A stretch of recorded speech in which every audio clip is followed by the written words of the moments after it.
Agora, então. Não, eu vou arranjar uma cátedra da CAPES. Lá Isso é fora, bom. Eu entendeu? também. Com um Vamos, laboratório amigo, um laboratório.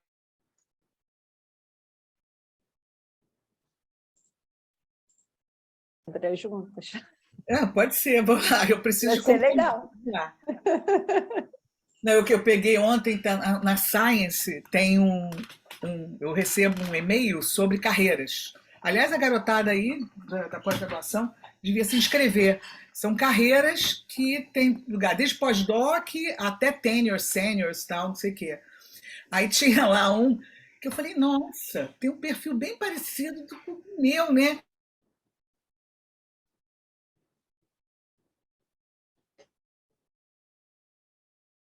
Sim. Deixa para a garotada mais nova, competitiva, né? Bom, gente, eu aqui ia ler o currículo do nosso convidado de hoje, mas eu vou deixar para vocês lerem no e-mail que a gente mandou, né? E é um prazer enorme receber o Júlio Freitas, né, que é pesquisador do INCA. Eu conheço o Júlio há bastante tempo, né? O Júlio esteve aqui, nós tivemos oportunidade de conviver com o pessoal de Portugal, né, Júlio? Do IPATMUP de Portugal, e o Júlio foi, na época, ele intercedeu junto a esses pesquisadores do IPATMUP em Portugal, e ele trouxe, deu um curso excelente, foi muito bom aquela época, né, Júlia? A gente precisava retornar isso, a doutora Cel Figueiredo, e foi onde o Júlio fez parte. Foi sanduíche ou pós-doc, Júlio? Que eu estou sem o som. Eu fiz sanduíche, naquela época era do sanduíche, né? Depois a gente mantém, eu vou apresentar até alguns dados com o pessoal de lá, a gente mantém colaboração até hoje. Então, o Júlio fez um sanduíche lá, que foi uma coisa excelente, inclusive abriu oportunidade para o nosso laboratório também fazer, posteriormente, uma associação também com o pessoal de Portugal. E o Júlio vem trabalhando já com a parte de câncer e glicosilação em câncer já há bastante tempo. Júlio, é um prazer te receber aqui. Espero que a gente continue em contato bastante no futuro, já que acabou, pelo menos aparentemente, diminuiu a pandemia, né? Então, vamos continuar aqui sempre em contato e eu tenho certeza que vocês vão gostar muito e se admirar com o que o Júlio tem feito lá no INCA. Júlio, você pode falar aí a hora que você quiser, o tempo que quiser. Primeiro, eu gostaria de agradecer, né, a professora Tereza Cristina pelo convite. Eu fiquei muito feliz com o convite. Como ela frisou nas palavras dela, né, eu me lembro da minha época no doutorado e, enfim, o início, né, da parceria com o pessoal lá no Porto, e quando a gente trouxe eles para cá, depois a gente trouxe em outras oportunidades também, né, a gente mantém um contato lá até hoje e, enfim, eu devo muito ao programa de pós-graduação, né, que, enfim, né, apoiou todas as nossas iniciativas naquela época e, enfim, né, ao longo da apresentação, em alguns momentos, né, os ouvintes vão ter oportunidade de ver, né, os frutos, né, do que aconteceu, né, lá naquela época. Então, deixa eu tentar compartilhar aqui. Vamos lá.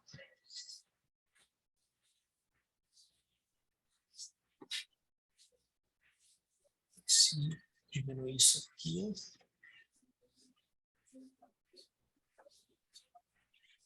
Como é que eu faço sumir essa barrinha aqui? Está aparecendo, Júlio. Está aparecendo? Está sim. Deixa eu... É porque eu não estou vendo aqui. Perdão.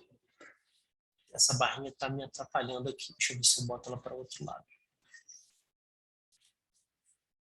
Bom, vamos lá. Então, hoje eu vou falar um pouco sobre glicosilação aberrante em câncer coloretal, que é, né, o objeto de estudo, né? Eu tenho trabalhado nisso desde lá do mestrado e até hoje. E como a professora Tereza Cristina falou, eu sou pesquisador visitante, né, líder do grupo de glicobiologia do câncer lá do programa de oncobiologia celular e molecular do INCA. E, enfim, ao final da apresentação, vou deixar meu contato, estou à disposição, né, para, enfim, se algum ouvinte quiser interromper, fazer alguma pergunta, fica à vontade, né, para não ficar aquela coisa só a gente falando e, enfim, poderem colocar suas dúvidas aí no momento que quiserem, tá bom? Então, eu estruturei, não passou aqui, peraí, o slide aqui não passou. No slide. Ah, foi. Eu estruturei, né, essa apresentação com uma introdução, como eu disse, a gente vai falar de alterações, né, de glicosilação em câncer coloretal, numa introdução, primeiro falando um pouco sobre o câncer coloretal, trazendo informações, né, novas, né, sobre o câncer coloretal, também um pouco de glicobiologia funcional. No segundo momento, eu vou apresentar para vocês, né, os objetivos do nosso grupo, do grupo de glicobiologia de câncer do INCA, trazer resultados, né, alguns um pouco mais antigos, outros mais recentes, né, as conclusões disso e algumas perspectivas também de trabalhos que iniciaram há muito pouco tempo.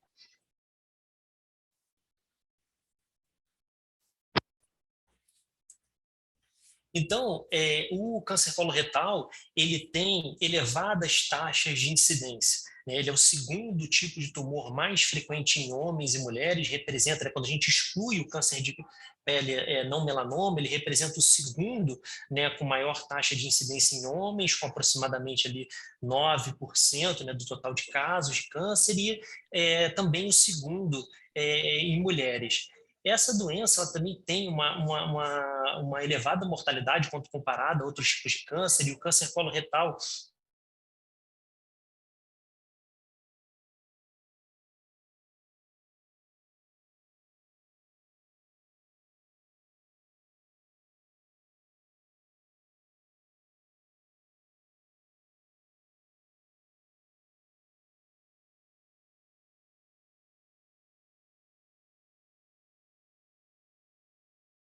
coloretal ela progride, né, em estágios histopatológicos muito bem definidos, né? E essa evolução da doença ela é um reflexo também, né, de acúmulos de alterações que ocorrem durante esse processo de progressão, como, por exemplo, né, no gene APC, em Carrais, em P53. Então, são alterações que ocorrem ao longo da progressão da doença, e essa doença, à medida que ela vai progredindo, pode ocorrer, então, a formação de um tumor maligno, aí sim sendo capaz de invadir o tecido subjacente e resultar, então, na metástase, que é o que leva, no final das contas, né, aquelas elevadas taxas de mortalidade que a gente viu. Então, o câncer coloretal, ele inicialmente, né, nas pesquisas que visavam compreender a progressão da doença, né, oi? Houve alguma... Alguém quer fazer alguma pergunta? Não, acho que foi só um microfone que abriu, né? Então, imaginava-se que essa doença tinha uma via única de progressão, né, seguindo sempre uma determinada sequência, né, de eventos. O que nós sabemos hoje em dia é da doença, né? Então, um evento inicial, né, absolutamente prevalente são alterações na via, né, de WNT beta-catenina, seja por mutações em beta-catenina, majoritariamente, na verdade, mutações em APC, e, posteriormente, as alterações subsequentes, elas não seguem sempre o mesmo caminho, resultando, então, né, numa grande heterogeneidade quando a gente compara diferentes tumores. De uma maneira geral, a gente sabe hoje em dia, dessas múltiplas vias de progressão, que alguns tumores, né, algumas neoplasias malignas de câncer coloretal, elas surgem a partir de adenomas convencionais, mas outras são de precursores chamados serráteis, resultando, então, como eu disse, em diferentes tipos de câncer coloretal, e a gente vai falar um pouquinho mais desses diferentes tipos ao longo da apresentação. Então, mesmo diante dessa heterogeneidade, como eu falei, que é reflexo dessas múltiplas vias de progressão, essa é uma doença que a classificação dela na rotina ela é baseada em dados histopatológicos. né? Então, é feita uma lâmina e o patologista vai observar, então, o grau de invasividade, vai ser feito o estadiamento da doença com base nisso, e a classificação da doença com base nisso. Eu trouxe aqui um exemplo, por exemplo, do adenocarcinoma infiltrando a muscular da mucosa, e um outro exemplo aqui do adenocarcinoma já infiltrando a submucosa, e são esses parâmetros que são utilizados majoritariamente para classificar a doença. E pouquíssimas informações genéticas e moleculares são relevantes atualmente, né, no tratamento dessa doença. Por exemplo, a deficiência de DPD, né, que é uma enzima, né, que é envolvida na metabolização de um fármaco chamado de 5-fluoracil, ela impacta no tratamento, porque os pacientes que têm essa deficiência eles não podem ser tratados com esse fármaco, né? A presença de instabilidade de microsatélites também, elas estão relacionadas, por exemplo, né, com baixo risco de recorrência em tumores estadio 2, e nesses pacientes não é recomendada a quimioterapia adjuvante, diferente daqueles, né, que quando não apresentam, né, instabilidade de microsatélite. Os portadores também dessa característica de instabilidade de microsatélite, eles se beneficiam de imunoterapia com inibidores de PD-1 e PDL1, por exemplo, que é um dado bem mais recente, né? E a mutação em Carrais, que os pacientes com câncer coloretal em estágio avançado, estágio 4, né, independente de ser um tumor irressecável ou não, né, quando eles são Carrais selvagens, eles se beneficiam do tratamento com cetuximab, né? Então, que vai inibir justamente, né, a via de EGFR, e aí quando tem a presença da mutação, os pacientes não se beneficiam, né? Então, mas isso é muito pouco, né? Isso mostra para a gente que precisamos caminhar e compreender muito mais a biologia da doença, sejam características genéticas, moleculares ou outras, como eu vou falar, para que mais informações possam ser utilizadas no manejo desses pacientes. E, né, esse quadro aqui, ele mostra um pouco, né, reflete um pouco das tendências que a gente observa aqui no Brasil, mesmo diante dos avanços mais recentes, como eu falei, na questão do uso de inibidores de PD-1, PDL1, o câncer coloretal ele continua sendo, então, uma doença que é o segundo tipo de câncer que mais mata, né, evidenciando a necessidade da gente compreender cada vez mais essa doença para que possa ter, então, para que isso possa resultar futuramente num melhor tratamento. E um esforço muito grande foi feito na última década para compreender melhor a doença e entender melhor essa heterogeneidade do câncer coloretal, né? Então, estratificar o câncer coloretal em subtipos moleculares, né, levaria, então, né, a distinção entre diferentes tipos de tumores poderiam, por exemplo, que responderiam ou não a um determinado tipo de tratamento. Daí a importância de se compreender, né, melhor, né, e buscar as assinaturas, né, do câncer coloretal, né, para identificar esses subtipos moleculares. Então, esse aqui é um retrato de 2013 que mostra, então, como estava a situação da estratificação do câncer coloretal em subtipos moleculares naquele ano. Havia, então, várias propostas de classificação, não temos tempo aqui de pormenorizar essa questão, mas o que foi feito, né? No ano seguinte, foi formado um consórcio, e esse consórcio ele reuniu uma grande quantidade de amostras, e eles apresentaram um trabalho no ano de 2015, em que eles reunindo dados de aproximadamente 4.000 amostras de câncer coloretal, eles apresentaram, então, aquilo que foi chamado de subtipos moleculares consenso do câncer coloretal. Reunindo todos aqueles, né, pesquisadores que participaram dos estudos enfim, que eram propostas, na verdade, de classificação, eles se reuniram no consórcio, reuniram todos esses dados e chegaram naquilo que foi chamado de subtipo molecular consenso, e que distinguiu, então, o câncer coloretal em 4 subtipos: o subtipo 1, chamado de MSI imune, o subtipo 2, chamado de canônico, 3 de metabólico e o 4 de mesenquimal. E esses subtipos, eles tinham, né, eles estavam relacionados, então, com o prognóstico da doença, seja em relação à sobrevida global, com o subtipo 4, chamado mesenquimal, como sendo aquele de pior prognóstico, e o subtipo 1, aquele que tinha o melhor prognóstico. né? Isso também foi observado com relação à sobrevida livre de doença, o mesmo perfil foi observado, como o subtipo 4 sendo, né, claramente aquele que tinha o pior prognóstico.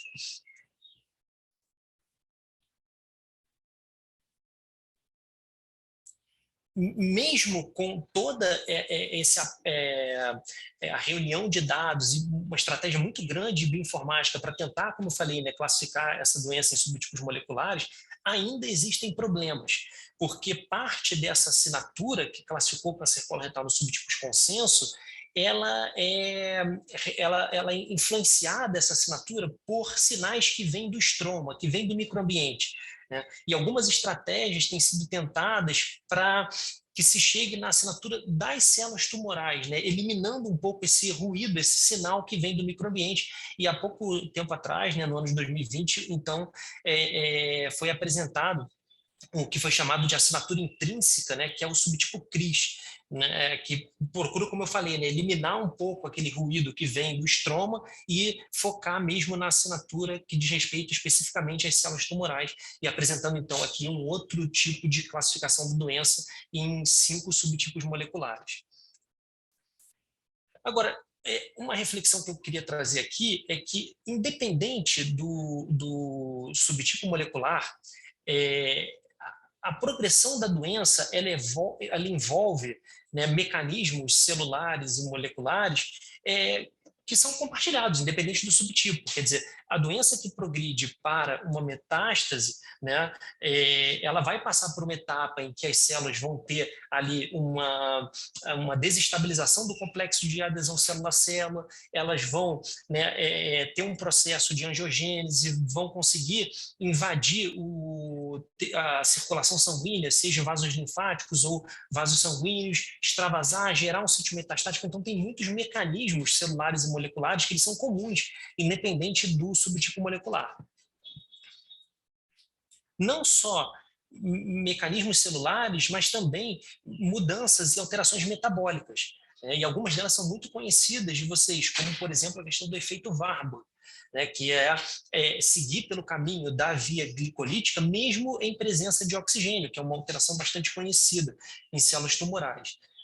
E aqui eu gostaria de chamar a atenção, né, nessa questão de alterações metabólicas, né, e mais especificamente relacionada com o efeito Warburg, há vantagens, né, porque o estudante, quando ele está começando a, né, estudar esse tema, ele olha a questão do balanço energético, né, comparando a fosforilação oxidativa com a glicólise, e fica ali, mas enfim, a célula tumoral não prolifera muito, ela não, né, enfim, por que ela segue por esse caminho, né? E existem muitas vantagens, eu vou pontuar algumas aqui, como, por exemplo, a resistência a flutuações na tensão de oxigênio. A gente sabe que o tumor tem áreas de hipóxia, né? Então, seguir esse caminho, né, torna essas células mais resistentes a essa flutuação na tensão de oxigênio, mas também, e aí eu gostaria muito de chamar a atenção para esse ponto aqui, que é um acúmulo de intermediários da via glicolítica, porque esse acúmulo, ele abastece reações anabólicas, como, por exemplo, relacionadas à síntese de aminoácidos, de ácidos nucleicos, de lipídios e, no nosso foco aqui, as exosaminas. Tá? Então, quer dizer, a gente sabe que a célula tumoral ela capta uma grande quantidade de glicose e, ao seguir, né, preferencialmente pela via glicolítica, há um grande acúmulo desses intermediários que, como eu falei, vão abastecer essas vias anabólicas, como, por exemplo, a via das exosaminas, mas não só ela, estou chamando a atenção dela aqui, mas a via das pentoses, enfim, síntese proteica, etc. Então, aprofundando um pouquinho mais nessa questão de reprogramação metabólica e alterações, né, glicofenotípicas, eu chamo a atenção aqui para a via das exosaminas, como eu falei, que ela tem uma enzima limitante, que é chamada de GFAT, e que se aproveita do acúmulo, então, de frutose 6-fosfato e tem como produto final o chamado UDP-gluquinac, que é a uridina de fosfato N-acetilglicosamina, né, que é aqui um monossacarídeo ativado, né, ligado com esse nucleotídeo. Se a gente observar, mais uma vez, né, não tem como aprofundar em muitos detalhes, no dado o tempo que a gente tem, mas eu chamo a atenção aqui que essa molécula, para que ela seja sintetizada, é necessário que haja, então, uma participação, né, do metabolismo, né, de carboidratos, está aqui ilustrado em verde, de nucleotídeos, né, nessa cor aqui meio alaranjada, do metabolismo, né, de aminoácidos, em função da presença aqui da glutamina, e também de ácidos gráticos, né, aqui representado então pelo acetil. Então, muitos autores defendem que o UDP-gluconac ele é um sensor metabólico, justamente porque essa molécula reúne essa característica que precisa da convergência então de todas essas vias metabólicas para a sua síntese. E o UDP-gluconac ele é fundamental para dois tipos de glicosilação. Uma glicosilação chamada de extracelular, que vai decorar, então, proteínas e lipídios presentes, né, na membrana plasmática, e também na glicosilação intracelular, que é uma glicosilação que se assemelha um pouquinho, né, enfim, com todas as ressalvas, com a fosforilação, que é capaz de modificar serinas e trioninas de proteínas citosólicas e nucleares. Então, o que acontece? Flutuações ou alterações nos níveis de UDP-gluconac têm impacto tanto na glicosilação intracelular quanto na glicosilação extracelular. E ao olharmos a cascata metastática sob uma ótica da glicobiologia, né, eu sempre digo, né, o viés da glicobiologia, porque uma pessoa, por exemplo, que trabalha com imunologia, ela vai olhar a cascata metastática e, obviamente, ela vai enxergar, como é fato, a presença do sistema imunológico em todas essas etapas. Quem trabalha, por exemplo, com alterações epigenéticas também vai enxergar ali alterações epigenéticas em todas essas etapas, etc. Nós que trabalhamos com glicobiologia, a gente olha para a cascata metastática e vê carboidrato em tudo, como, por exemplo, na regulação, né, da adesão célula-célula, a presença de carboidratos, por exemplo, ligados à molécula de ecaderina, perdão, passou aqui, não era para passar. A questão da dinâmica, né, de interação célula-matriz e migração dependente de integrina, também por carboidratos que modificam subunidades alfa de integrina, a sensibilidade de receptores de fatores de crescimento, como, por exemplo, receptores de tirosina-quinase, o perfil de carboidratos presentes nesses receptores, eles influenciam, né, na sensibilidade ao ligante, a estabilização desses receptores na membrana, por exemplo, né, dando aqui o exemplo do VEGF, R, né, que não só ele, vários outros receptores que, ao apresentarem, né, nos seus glicanos, né, nos carboidratos que estão ligados nessa proteína, algumas estruturas, isso facilita a interação, por exemplo, com galectina e torna esses receptores, então, mais estáveis na membrana. Tá? Mas também no processo de extravasão, na saída dessas células tumorais da circulação, ocorre a interação, por exemplo, né, com E-selectina de células endoteliais, e para que isso ocorra, então, é necessário que essas células tenham, né, a presença de carboidratos com altos níveis de um arranjo chamado de cianil-Lewis-X, que a gente também não vai entrar aqui em muitos detalhes, mas só para passar uma ideia, então, de como que nós, glicobiologistas, a gente olha para essa cascata metastática e vê, então, a presença dos carboidratos ali, né, influenciando em todo o processo. Então, a gente que trabalha com glico, a gente costuma dizer, né, que alterações glicofenotípicas, elas estão presentes, né, em todos os hallmarks do câncer, né? Seja na angiogênese, na questão da invasão, na presença de inflamação ali no tumor, na proliferação, enfim, em todos os hallmarks você vai encontrar, então, glicanos que estão participando, né, sustentando, então, ou contribuindo para aquele fenômeno, para aquele processo. E aí eu coloco aqui, depois dessa introdução, né, o nosso foco, o objetivo do nosso grupo. A gente trabalha, então, com glicosilação aberrante em câncer coloretal, né, entendendo, então, o impacto dessa glicosilação aberrante no fenótipo maligno, em sinalização, no stainness, né, e isso tem ajudado a gente a identificar alguns glicobiomarcadores interessantes, que eu vou apresentar aqui nos resultados para vocês. Mas também temos, né, uma vertente que está interessada em compreender alterações metabólicas que levam a essa glicosilação aberrante. Eu também vou trazer alguns dados para vocês aqui.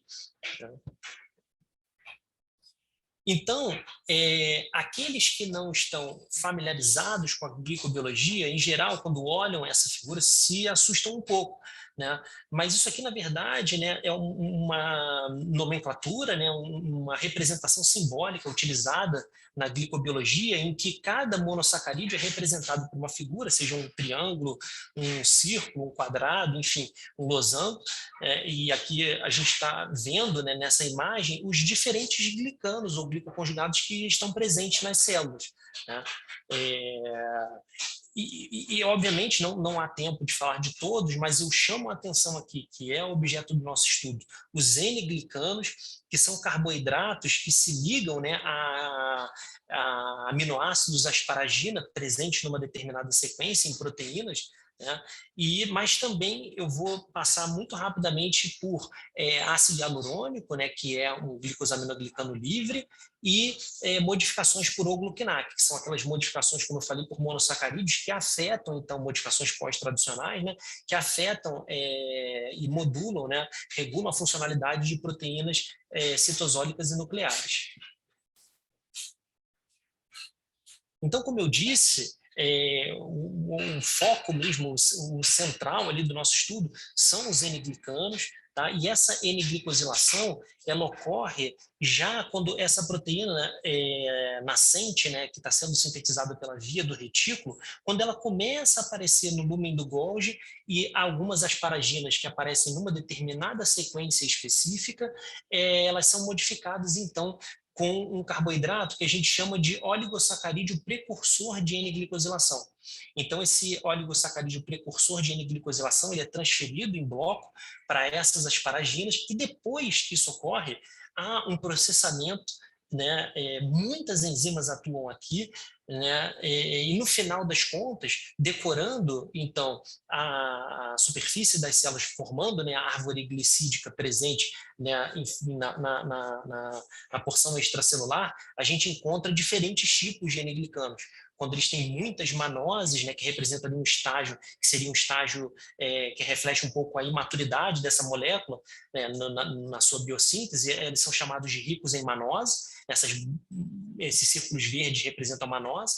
Quando eles ainda têm regiões ricas em manose, mas regiões complexas, que surgem a partir da adição de um monossacarídeo, que é a N-acetilglicosamina, que é aquele monossacarídeo que eu falei, né, que é o produto final da via das exosaminas, que está ligado ao UDP, né, o glucanac. Então, quando ocorre a adição então, de N-acetilglicosamina e ocorre a formação de uma antena nesses N-glicanos, eles são chamados de híbrido, e quando eles já estão completamente, né, com as suas antenas formadas a partir da adição de N-acetilglicosamina, a gente diz que eles são complexos. E, enfim, nessa figura, eu estou tentando resumir para vocês aqui um pouco dos nossos achados mais antigos, lá da época da minha pós-graduação, do mestrado e doutorado, com alguns resultados também um pouco mais recentes, tá? Para mostrar para vocês que em câncer coloretal, os N-glicanos, eles regulam diferentes processos relacionados ao fenótipo maligno, tá? Então, quando a gente usa, por exemplo, um inibidor que a gente chama de tunicamicina, que é um inibidor que ele bloqueia a formação do oligosacarídeo precursor, impedindo então, né, ou reduzindo bastante a síntese, né, desse oligosacarídeo e consequentemente a N-glicosilação. O que acontece? Ao fazermos isso, né, inibirmos a N-glicosilação em células indiferenciadas, a gente observa de câncer coloretal, né, no exemplo que eu estou dando aqui, dos nossos resultados, um aumento da estabilidade do complexo juncional apical. Complexo juncional apical, só lembrando, né, é uma terminologia que é utilizada para designar conjuntamente, né, as junções aderentes e as junções tight. Observamos também já uma diminuição da migração, uma diminuição da invasão, isso aqui em estudos in vitro, né, e uma diminuição da sinalização por receptores de tirosina quinase. Como eu falei, porque a gente está bloqueando, né, a biossíntese de uma molécula que atua em várias proteínas. Isso tem um impacto global, né, para a célula. à medida que os estudos foram avançando, nós fomos concentrando, né, os nossos esforços em compreender alterações em alguns tipos específicos de N-glicanos que eu vou apresentar aqui para vocês nessa figura. Tá? Existe um determinado momento do processamento desses N-glicanos que eles são modificados por N-acetilglicosamina, tá? Mas existem duas enzimas que competem por esse substrato aqui num determinado momento, como eu falei, do processamento, né, desses N-glicanos. Uma enzima chamada de MGAT3, que transfere, então, a N-acetilglicosamina para uma determinada posição nesse N-glicano, numa ligação do tipo beta com 4, que a gente chama de esses N-glicanos aqui de bisecting, né? Eles não podem, uma vez que eles são modificados por essa N-acetilglicosamina aqui, eles não formam mais ramificações, tá? Ramificações que eu digo, né, formadas a partir da adição de N-acetilglicosamina, elas ficam como moléculas que a gente chama de biantenadas, né, e bissectadas pela presença dessa N-acetilglicosamina aqui. E, por outro lado, tem uma outra enzima que compete, como eu falei, por esse mesmo substrato chamada de MGAT5, e quando ela atua, ela transfere uma N-acetilglicosamina para uma posição beta-1,6, e quando isso ocorre, forma, então, os N-glicanos complexos que a gente chama de branching, ou beta-1,6-glucanac ramificados, né, que tem ramificações formadas a partir da adição dessa N-acetilglicosamina aqui. E, ao longo dos anos, muitos trabalhos foram mostrando que a formação dessas ramificações aqui, elas favoreciam, por exemplo, a migração celular e levavam ao comprometimento da adesão célula-célula. Por outro lado, a formação dessa estrutura com uma N-acetilglicosamina bissectante, ela levava um menor perfil migratório e um aumento da adesão mediada por ecaderina. Tá?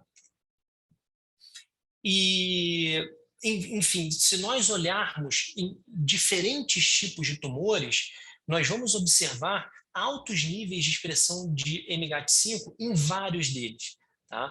Esse body map está mostrando que quanto mais intensa a cor, né, maior a expressão, né, comparando então o tecido normal e o tecido tumoral. E nesse gráfico aqui, comparando também o tecido normal e o tumoral, eu chamo a atenção, né, que o câncer de cólon, o adenocarcinoma de cólon e o adenocarcinoma de reto, eles apresentam, então, elevados níveis de expressão de MGAT5, mas não apenas eles, tá?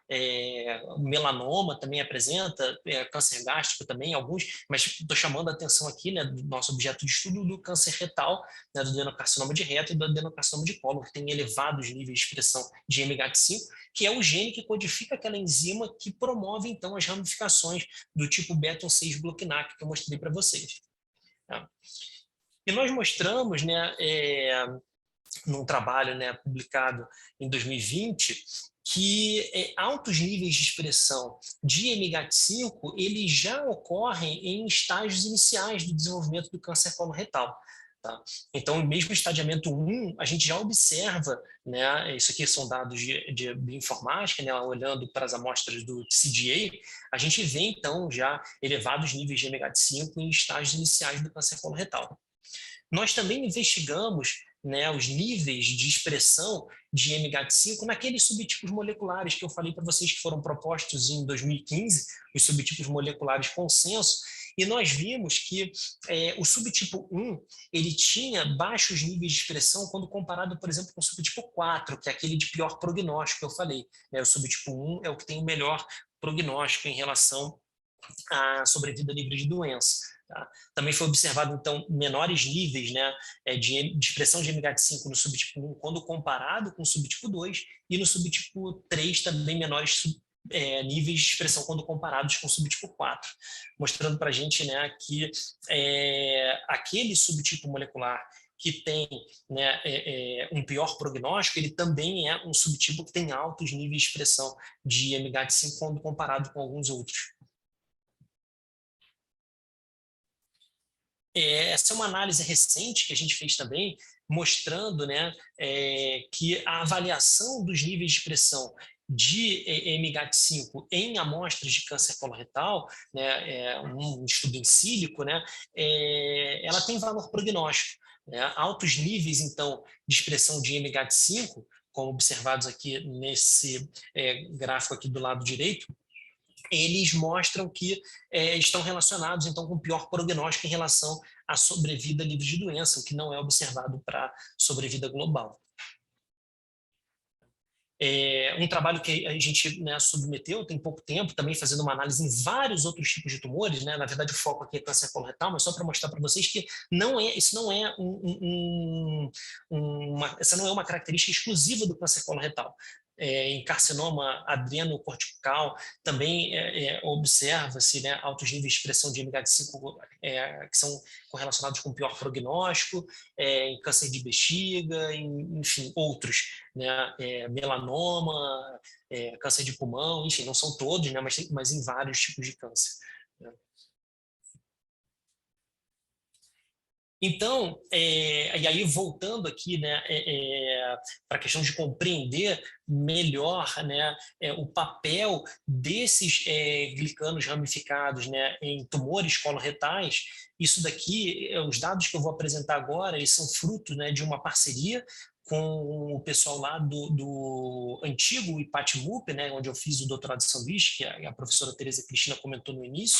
Hoje em dia é um instituto muito maior, que se reuniu com outros 2 institutos, chamados de I3S. Eu passei um tempo lá como pesquisador visitante em 2017, a gente fez, né, enfim, a gente desenvolveu alguns modelos muito interessantes e o resultado disso eu vou mostrar aqui para vocês, desses modelos que a gente desenvolveu. Inicialmente, o que a gente fez lá, né, a gente gerou tumores, né, usando células de câncer coloretal murino, em camundongos C57 Black 6, e no primeiro momento o que nós fizemos foi, nós tratamos essas células com um inibidor chamado de quifanencina. A quifanencina ela inibe uma enzima chamada de alfa-manosidase 2. Essa alfa-manosidase 2 ela é necessária para a formação de glicanos complexos, como, por exemplo, aqueles que são formados, né, são produtos da enzima MGAT5. Então, isso daqui é uma marcação com uma lectina que reconhece aqueles arranjos, né, que são formados por essa ramificação, né, Beton 6 gluquinac em N-glicanos, e a gente olhou e vimos, né, que isso aqui é uma marcação, né, por citometria de fluxo, que o tratamento com esse inibidor, a quifanencina, levava a uma redução dos níveis de N-glicanos LPH positivos. Quando eu digo LPH positivos, são aqueles que têm, então, essa ramificação, né, formada por N-acetilglicosamina ligada nessa configuração Beton 6 aqui. Nós observamos também que isso retardava o crescimento desses tumores, né? Tratando, então, os camundongos com quifanencina. Enfim, nós observamos essa diminuição na velocidade do crescimento do tumor, né, frente ao tratamento com quifanencina. Nós avançamos, então, na época, no modelo celular, e desenvolvemos uma célula, usando aquela célula MC38, que é de câncer coloretal murino, que era nocaute para essa enzima MGAT5. Nós fizemos isso usando a tecnologia de CRISPR-Cas9, geramos diferentes clones, né, e quando nós passávamos esses clones, né, no citômetro, né, marcando com aquela lectina que reconhece, então, essa ramificação do tipo Beton 6 gluquinac, elas não apresentavam, então, né, níveis significativos de N-glicanos beta 6 ramificados. Então, na época, nós desenvolvemos, então, esse modelo celular. E o que nós fizemos? Nós voltamos, então, para os ensaios com camundongo e observamos, né, o que aconteceria, né, com o crescimento desses tumores nessas células que estavam, então, inativadas, né, para MGAT5, né, o gene que codifica a enzima MGAT5 inativado. Então, nós vimos que isso levava, então, a uma drástica inibição do crescimento desses tumores em camundongo C57 Black 6. Um fato muito curioso que nós observamos que é o seguinte: quando quando a gente gerou esses clones, né, que são inativados para MGAT5, né, inibindo então aquela ramificação em N-glicanos, nós fizemos uma marcação utilizando lectinas que reconhecem manose. E o que nós vimos é que aumentava o nível de detecção dessas manoses, utilizando essas lectinas, GNA e COM-A, nessas células.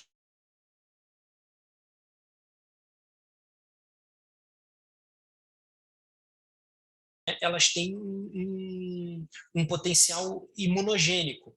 Ou seja, o que possivelmente está acontecendo é que quando a gente bloqueia,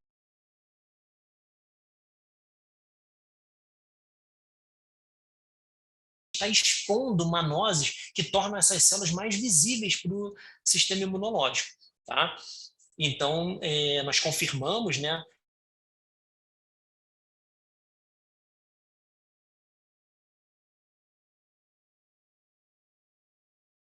como era o padrão de resposta do sistema imunológico contra, né, esses tumores. Tá? E o que nós observamos foi, né, o que acontecia, né? Altos níveis de expressão de MGAT5, eles se correlacionaram também com a expressão de FOXP3, né? Mostrando então que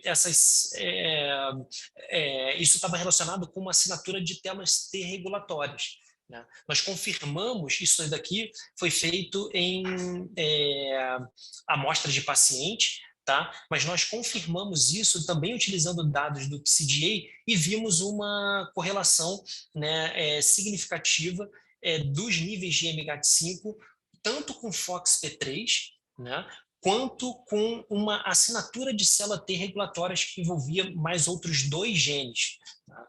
E nós avançamos também na questão da compreensão, né, do que estava acontecendo do ponto de vista celular, quando nós inativávamos, então, MGAT5, e isso é um trabalho, né, que tem sido conduzido pela minha aluna de doutorado, a Michele Ferreira, que o que nós estamos fazendo? Né?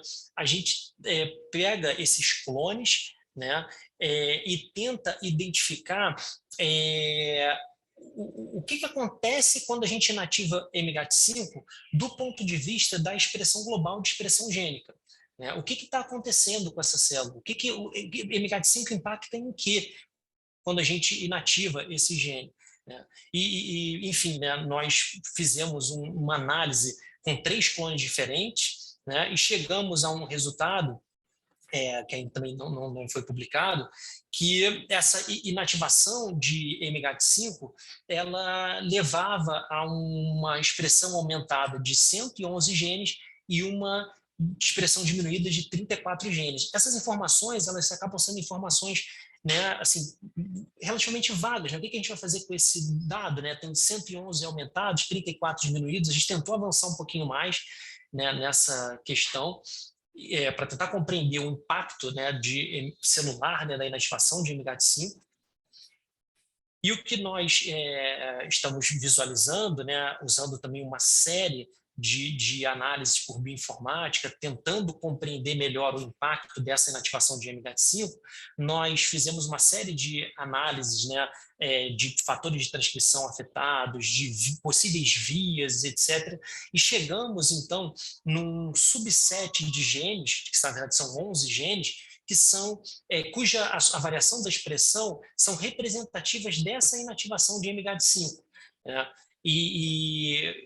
Nós estamos vendo que mexer com MGAT5 impacta na expressão de genes, por exemplo, que estão relacionados com a regulação, né, do ciclo celular, com o perfil, por exemplo, né, de receptores envolvidos na resistência, né, a múltiplas drogas, também afetando a expressão de genes que estão relacionados com a adesão, com matriz, enfim. Esse aqui é um trabalho que ele ainda está em andamento, mas nós já identificamos, então, um conjunto de genes, né, cuja variação de expressão elas estão relacionadas, então, com essa inativação de MGAT5. Isso está ajudando bastante a gente a compreender o impacto que a inativação de MGAT5 tem do ponto de vista celular.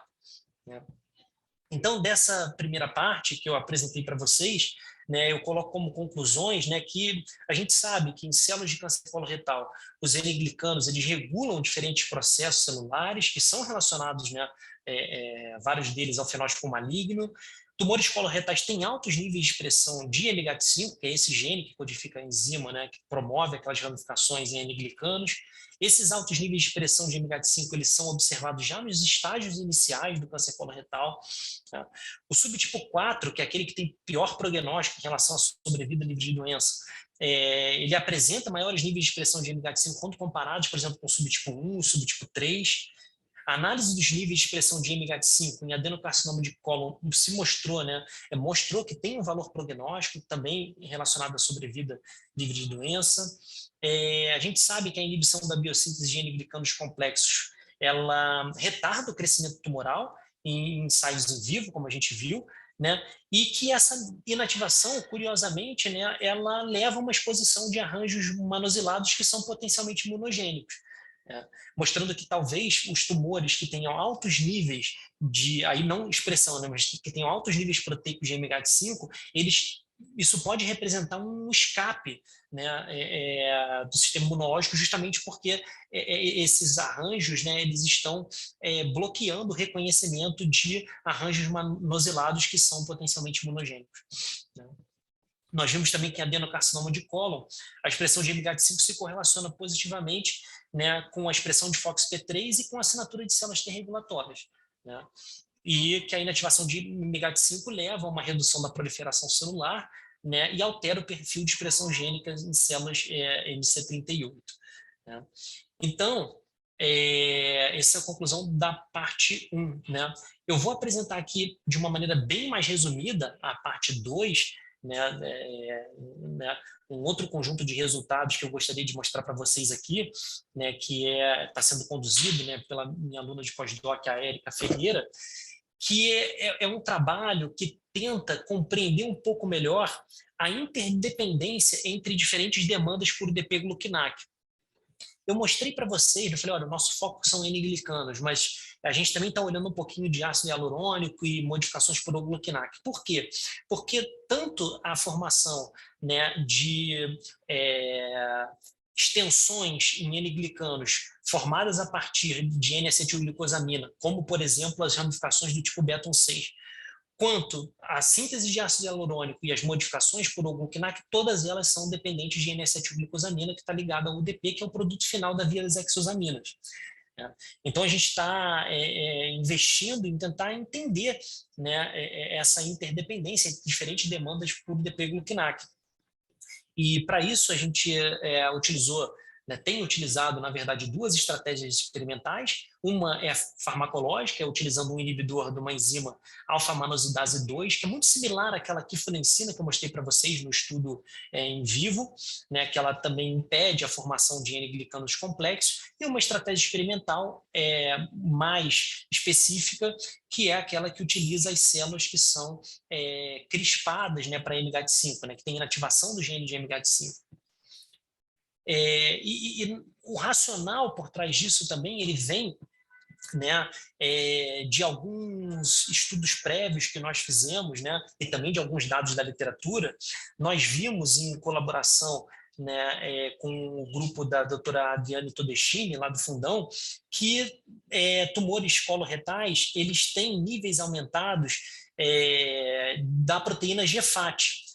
Se vocês lembram, né, lá no início da apresentação, eu falei que a proteína GFAT era aquela enzima que era limitante da via das exosaminas, né, e que o seu produto final, então, é o UDP-gluquinac, que, como eu mostrei no slide anterior, né, vários glicanos dependem do UDP-gluquinac para sua biossíntese. Interessante também um dado prévio aqui, né, que foi, né, como eu falei, o que motivou a gente a entrar por esse caminho de entender essa interdependência, né, do UDP-gluquinac, foi que expondo células, né, tumorais a altos níveis de glicose, isso levava a um aumento significativo nos níveis, né, de N-glicanos reconhecidos por LPHA, né, que reconhece, então, essa ramificação do tipo beta 1,6 que eu falei para vocês. Né? Mas não só dados nossos, dados da literatura também, né, motivaram a gente a investigar isso. Alguns dados mostrando, por exemplo, que forçar, né, a expressão de MGAT5 leva a um aumento da captação de glicose. Então, né, existe então um mecanismo integrado, né, e que regula a captação de glicose. Isso é dependente tanto de UDP-glucanac quanto da presença dos N-glicanos ramificados na superfície das células. E o que nós fizemos, a princípio, foi, como eu disse, utilizar esse inibidor, né, da biossíntese de N-glicanos complexos, verificar se isso estava tendo impacto nos glicanos LPH positivos, e sim, né, tem uma redução muito grande, né, nos níveis de N-glicanos LPH positivos, e curiosamente também há, quando a gente faz isso, quando a gente usa o inibidor, né, da biossíntese de N-glicanos, curiosamente também há uma redução nos níveis daquela glicosilação intracelular que eu mostrei para vocês, que são proteínas citosólicas e nucleares modificadas por glucanac. Nós fizemos isso de duas formas, por citometria e por blotting, utilizando o anticorpo LR2, que reconhece, então, esse glucanac ligado nessas proteínas. Muito interessante, né, que a gente mexe, como eu falei, nos níveis de N-glicanos, e isso tem um impacto global na célula, inclusive nos níveis de glicosilação intracelular. Mas não só isso. A gente está vendo também que isso, a gente fez uma análise, né, dos intermediários, né, da via das exosaminas, e tem uma redução também, quando a gente inibe, né, a biossíntese de N-glicanos. Tá? E também uma redução de uma série de outros monossacarídeos ativados. Então, isso utilizando o modelo de inibição farmacológica, como eu falei para vocês, que não vai dar tempo de eu apresentar esse trabalho todo, né, mas só alguns resultados. A gente também fez a inibição, né, o ensaio, a avaliação, né, do impacto da inibição específica de MGAT5. Né, e a gente observa, obviamente, né, uma redução, né, drástica dos N-glicanos LPH positivos, praticamente não há, né, e também uma redução dos níveis de glicosilação intracelular do tipo glucanac, né, seja por citometria, utilizando RL2, seja por blot, olhando, né, o perfil de proteínas modificadas por glucanac. Muito interessante isso. Mas aqui, quando a gente faz essa inibição mais específica, a gente tem um resultado um pouco diferente. Né? A gente observa, sim, a diminuição dos níveis de alguns intermediários da via das exosaminas, inclusive do produto final, do DP-glucanac. Tudo bem que aqui a gente não conseguiu, né, por espectrometria, a gente não conseguiu distinguir o UDP-glucanac do UDP-GalNAc, por isso que a gente está chamando aqui de UDP-exNAc. Mas a gente consegue, como eu falei, né, ver uma diminuição dos níveis, né, de UDP-exNAc e de intermediários da via glicolítica, mas aqui, curiosamente, um aumento, né, dos níveis de frutose 6-fosfato. Né, talvez por estarmos inibindo, né, a via das exosaminas e estar, né, enfim, se tornando mais disponível a frutose 6-fosfato. A gente não sabe exatamente o que está acontecendo aqui, a gente tem investigado. E uma redução, né, praticamente, né, todos os monossacarídeos ativados eles são impactados quando a gente nocauteia MGAT5, impactados negativamente, mas ocorre aqui um aumento de GDP-fucose, que a gente também está tentando compreender o que pode estar acontecendo. Né? E embora essa inativação de MGAT5 ela tenha um impacto, obviamente, na glicosilação extracelular, e aqui, como a gente está mostrando, na glicosilação intracelular e nos níveis de UDP-glucanac, a gente está vendo o que acontece com o ácido hialurônico. Né? Os ensaios preliminares, que são PCR quantitativo, né, para 2 sintases de ácido hialurônico, mostram um aumento dos níveis de expressão desses genes que codificam sintases de ácido hialurônico.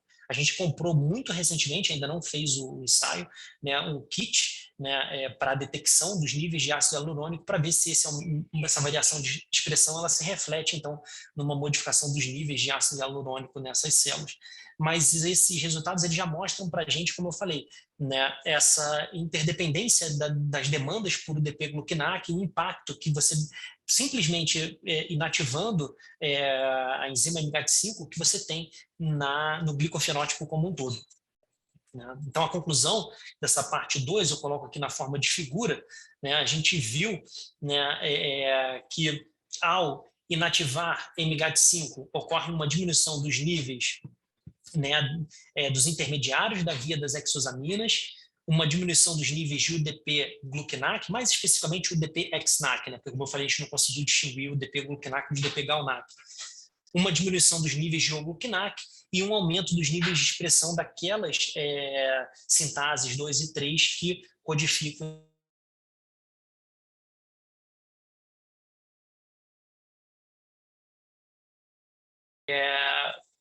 para finalizar essa apresentação, eu vou só mostrar para vocês muito rapidamente algumas perspectivas, que são trabalhos de alunos de iniciação científica que começaram recentemente comigo. Né? Um é o trabalho da Giovanna Mincer, que é aluna de graduação aí da UERJ, né, de biologia. A gente está avaliando o impacto de estatinas no perfil de carboidratos associados ao câncer. Né, mais especificamente aqueles que estão presentes em N-glicanos, como ramificações beta-6, né, como a presença de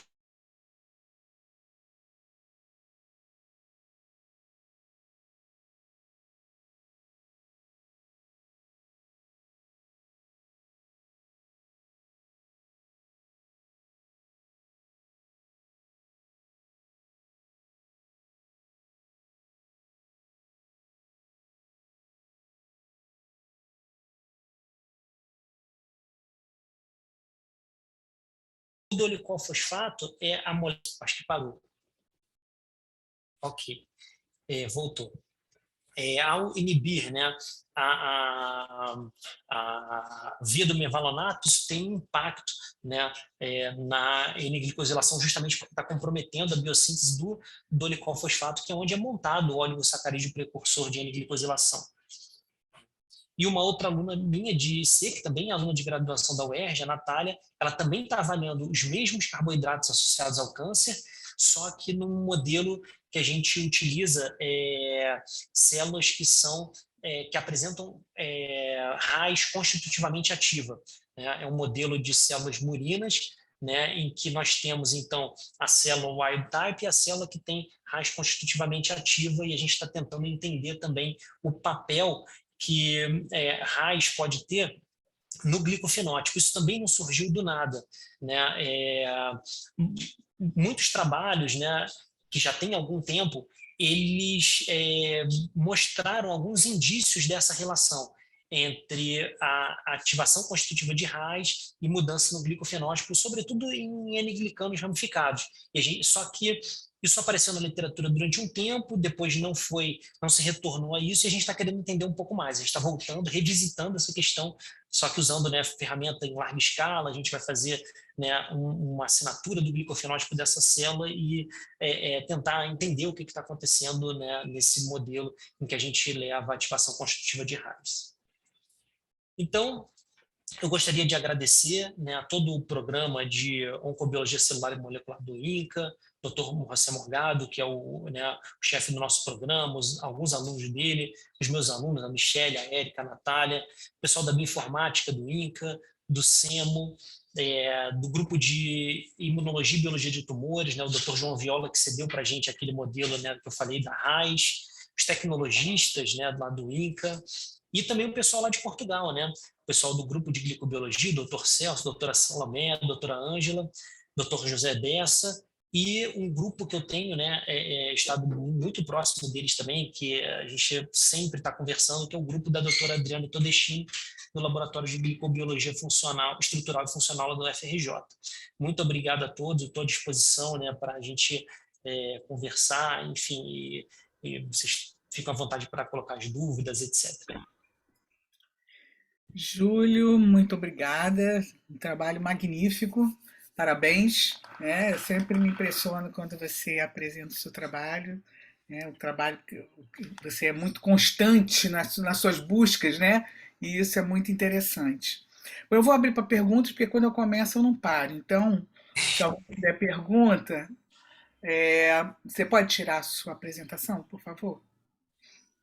Stop sharing. Oi. Isso. Você tem perguntas, Estênio? Bom, então Ainda sim. não, professora. Ainda não. Então tá, então eu tenho. É, escuta só, Júlio, a gente tem, até o Rafael deve estar se coçando aí, que eu sei que ele está assistindo aqui também, né? Essa, essa via das exosaminas, a gente viu, a gente tem um trabalho de 2019, 2020, em que nós mostramos que a macrófagos associados a tumores, especialmente aqueles relacionados a, a melanoma, né? Eles têm a marcação deles para M2, que depende dessas exosaminas, CD206, CD231, etc., depende dessa via de exosaminas bem ativa, né? E como você falou que quando você inibe, deixa eu ver a enzima aqui, que é a MGAT5, né? Sim, sim. Você tem uma diminuição do tumor, né? E que você melhora o aporte imunológico, né? Antitumoral. Né? Isso é o que Será que isso não defende. tem a ver Sim. com a história do próprio macrófago? Eu vou puxar para o meu lado também, né? A gente puxa para o lado que a gente gosta mais. Será que a parte de você está diminuindo a probabilidade do macrófago virar um M2? Porque o que a gente viu foi que esse TAM tumoral, né, esse macrófago tumoral, ele tem um perfil metabólico intermediário entre o M1 e o M2. Né? E que quando a gente inibe algumas vias de metabolismo dessas, principalmente metabolismo glicolítico dessas células, elas dependem desse metabolismo para virar M2 e ser um TAM. Será que você não está também facilitando? Você chegou a ver isso? Especificamente com macrófago, não. Mas, na verdade, enfim, eu foquei aqui bem muito na parte que eu conduzi, né? Mas esse trabalho lá do Porto, ele é um trabalho muito amplo, né? Enfim, a gente, na verdade, ele começou com essa proposta de criar um modelo, né, que a gente pudesse então trabalhar. É impossível mostrar tudo, né? Mas a gente queria ter um modelo que a gente pudesse trabalhar com as células, né, inativadas para MGAT5 e também camundongos que são o wild-type e aqueles camundongos que não têm MGAT5, né? E a gente observa uma série de alterações, né? Por exemplo, quando a gente, aí assim, por exemplo, se a gente induzir tumor, né, nos dois camundongos, sem usar a célula inativada, o tumor com aquela célula MC38. Uhum. E quando a gente olha para os camundongos que têm MGAT5 inativado, eles têm alterações, por exemplo, tamanho de linfonodos, enfim, eles fizeram também uma assinatura muito ampla de alterações usando diferentes marcadores de células do sistema imunológico. Eu até digo, né, eu falo para os meus alunos, né, teve uma época que a biologia molecular mordeu todo mundo, né? Ninguém trabalhava, de repente todo mundo trabalhava com biologia molecular. A imunologia também. Eu não sou imunologista, né, mas a gente está vendo que nessa resposta contra o tumor, a presença desses carboidratos ela é muito importante. Mas obviamente, a gente viu isso, né, com essas assinaturas, células regulatórias, etc. Mas eu acredito que seja algo muito mais amplo, porque realmente falta ainda, né, avaliar com mais detalhes, né? Porque é um negócio interessante, porque nós vimos que a gente brincou um pouquinho com esses macrófagos, né? Porque na verdade são macrófagos associados ao tumor, mas na verdade a gente faz esse macrófago humano, né? Nós colocamos num meio condicionado de cultura de melanoma e ele assume um perfil de um macrófago M2, né, que tem todos aqueles marcadores M2 que dependem dessa via das exosaminas, etc., né, como o CD206, que foi um dos principais marcadores que a gente viu, e que ele é um pouco diferente, ele funciona um pouco diferente do M2 característico, Então, a brincadeira que a gente fez foi mostrar, olha, ele é um M2, tem cara de M2, tem tudo, mas não é um M2 clássico, como um M2 L4. E eu acho isso muito interessante, a É, gente precisa conversar depois, né, Rafael? do ponto de vista experimental, me parece, né, eu não conheço profundamente o modelo, né, mas me parece que não é muito difícil a gente avaliar isso. Quer dizer, usando, como eu falei, né, no início a gente sempre usa a estratégia de inibição farmacológica, né, porque aí é o mais drástico, a gente vê se aquilo realmente tem um impacto ou não. E tem um modelo, obviamente, que aí é das células MC, né, que é de câncer coloretal, mas dá para ver, né, dá para inibir esses carboidratos, né, de superfície com assim, inibidores que são de fácil acesso, a gente pode disponibilizar e a gente pode, enfim, testar isso com uma certa facilidade, eu acho. É bem legal, muito bem. Não sei se alguém tem mais alguma pergunta. Eu sei que você tem vários parabéns aqui, tá, Júlio? Eu estou tentando ver aqui Pois os... é. Obrigado, pessoal, obrigado. É muito interessante, né? Não sei se alguém mais tem alguma pergunta, né? O Vitor Romano, ele parabenizou pelo trabalho incrível, aí ele fala, foi falado muito sobre os benefícios da inibição do MGA-T5 para o prognóstico tumoral. Ele gostaria de saber se há registro de possíveis efeitos deletérios por conta dessa inibição. Enfim, a gente sabe muito, mas não sabe tudo, né? A princípio, o que a gente observa de uma maneira, isso eu estou falando in vitro, tá? Olhando para as células, né? A gente observa uma célula que cresce de forma mais lenta, né? Isso é esperado porque, como eu disse, a estabilização de receptores de membrana, ela tem muito a ver, né, quando esses receptores, obviamente, são N-glicosilados, né? Tem muito a ver da relação entre, da interação, perdão, desses N-glicanos que estão presentes nesses receptores com galectinas. E quando a gente inibe a MGAT5, a gente inibe, por exemplo, aquele sítio de ligação da galectina 3, por exemplo, com os glicanos que estão presentes em receptores de membrana. E isso, obviamente, tem um impacto para a célula, mas isso não torna essa célula inviável, né? A célula cresce, a gente mantém esses clones há muito tempo, a gente sempre que vai fazer experimento, a gente passa no citômetro para ver se está tudo ok, se está inibido, etc. Enfim, mas tem, obviamente, uma série de alterações, algumas que eu mostrei aqui, outras que a gente está tentando investigar, né, naquele trabalho que eu falei, né, da minha aluna de doutorado, que a gente está avaliando em larga escala e fazendo todo um trabalho para tentar entender, né, o que acontece quando a gente inibe MGAT5 nessas células, né? Acontece muita coisa, só que algumas coisas já estão descritas e outras a gente não sabe. A gente está buscando entender de uma maneira mais ampla, né? Mas, enfim, eu não sei se ele, quando ele quis dizer deletério, se ele quiser complementar, pode abrir o microfone, fica à vontade. Algum mecanismo específico que eu possa aprofundar um pouco mais? Eu acho Você já respondeu a pergunta? Eu acho que já o pessoal tá mais tímido aqui. Peraí, que tem alguém falou aqui. Não, que mas era isso mesmo. fica à vontade, fica à vontade, pessoal. Eu estou aqui à disposição. Esse bate-papo é que é bom depois. Era isso mesmo que ele falou. Tá? É, Bom, eu tô Júlio, aqui. tem mais alguma pergunta, Cristine? Não. Júlio, olha só, o pessoal está meio tímido hoje, mas... Ó, pessoal, fiquem à vontade. Eu estou aqui, né, posso responder. Enfim, agora já estou até em casa, né, porque teve um problema na rede lá do ICA. Eu vim para cá, tive que vir para cá. Mas foi ótimo, parabéns, Júlio, muito bom, né? E vamos manter contato, né? Eu Sim, acho que é um trabalho que expande bastante. Você utiliza uma coisa que eu gosto de fazer e trazer gente de áreas bastante diferentes aqui para o seminário, exatamente para o pessoal olhar o que está se fazendo para poder fazer interações. Né? Que às sim. vezes uma área que não tem nada a ver com a sua te dá uma pergunta muito interessante dentro da sua. Né? Então, Sim. eu espero, Júlio, foi ótimo, muito obrigada a todos. Né? Eu não sei se eu tenho seminário Desculpa, semana que vem. perdão, só um comentário, você falou das interações, né?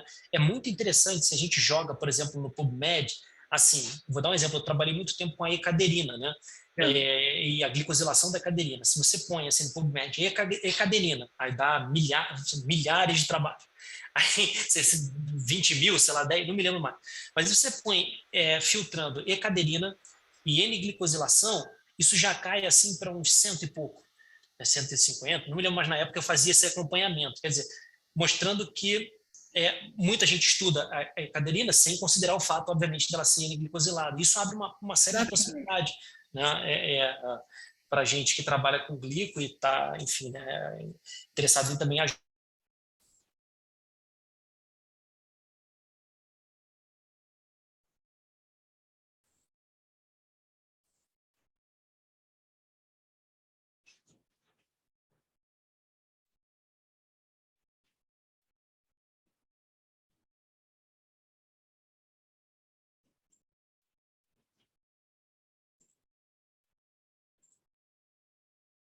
Pode ser. Eu tenho quase fé, eu tenho uma certa fé de que essa alteração de glicosilação mexeu com a quantidade de macrófago no tumor, e eu tenho certeza que isso aí diminuiu a expressão de TAMs, né, de tumor, macrófago associado ao tumor. A gente pode desenhar um piloto, né, depois de testar, né, com uma coisa assim, uma abordagem simples, né, controla por citometria, vê se aqueles carboidratos estão realmente diminuídos e observa como que se deu ali a questão desse perfil dos macrófagos. Tá bom, então. Tá ótimo. Júlio, muito obrigada mais uma vez. Eu agradeço. A gente mantém a conversa aí mais tarde. Né? E para todos que quiserem, a palestra do Júlio está no nosso YouTube. Júlio, qualquer palestra para trás você pode assistir, Ciência ao Meio-Dia no YouTube. Né? E... Eu vou digitar meu e-mail aqui, se alguém quiser entrar em contato, tirar alguma dúvida, o pessoal ficou um pouco tímido, eu vou colocar aqui, aqui no chat. Tá ótimo. Então, Stênio, muito obrigada mais uma vez e todos. Tchauzinho. Tchau, pessoal. Obrigado. Ó, gente, está aqui o e-mail do Júlio, tá? Tchau, tchau. Tchau.